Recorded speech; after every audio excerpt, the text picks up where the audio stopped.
अब सबके घर पर मिलने वाली एक चमत्कारी औषधि है जायफल। इसके अद्भुत फायदे हैं।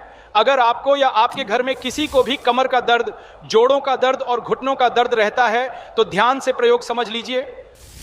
जायफल का तेल बनाने का तरीका बताने से पहले अगर आप सच्चे दिल से आयुर्वेद की कदर करते हैं तो वीडियो को लाइक करके हमें फॉलो करना बिल्कुल ना भूलें। मैं आप सभी से आशा करता हूं कि आपका कोई भी सवाल किसी भी बीमारी से संबंधित होगा तो आप नीचे लिखकर अवश्य पूछें ताकि मैं आप सभी का जवाब दे सकूं। सरसों का तेल लेकर लोहे की कढ़ाई में 50 ग्राम तेल डालिए। इसमें 10 ग्राम जायफल पीसकर पाउडर बनाकर मिला दीजिए। धीमी आंच पर तेल को पकाइए। ठंडा करके छानकर कांच की शीशी में भर लीजिए और जहां भी दर्द हो वहां लगाइए, आराम मिलेगा।